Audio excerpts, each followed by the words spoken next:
It's such a pleasure to be here with you, Steve, again, and with Lina. I'm so excited. A little background. I am a software engineer in my background. I started my career in a very technical field engineering in Asia Pacific, robotics, all ERP, bill of material, all the very tough and heavy. And over time, I moved to the US, started in Boston. Now I ended up in San Diego. I felt like I found it after working in different functioning big organizations like the SO system, which is a big software in Europe, through small startups and acquired Quality Metric about 7 years ago.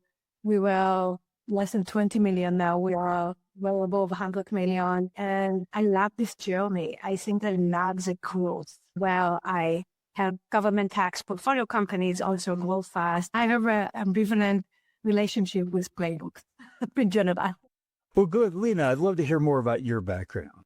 Yeah. So thank you for having me. And Efrat and I think the listeners will probably hear a lot of similarities. We both actually come from very different backgrounds. My background has always been on PE, very marketing driven, but early years, some of sales experience, which I think gave me the view of being dynamic and pivoting and having to change and not being so salesy, maybe.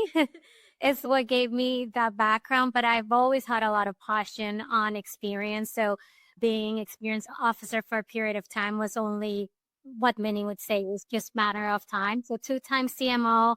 I'm currently at Recurly, one of the coolest subscription brands right now in the market. We've had absolutely incredible growth in the last year and a half, and it's been really fun to be part of it. But what has been really fun of the growth is just that reminder that the playbook doesn't sit.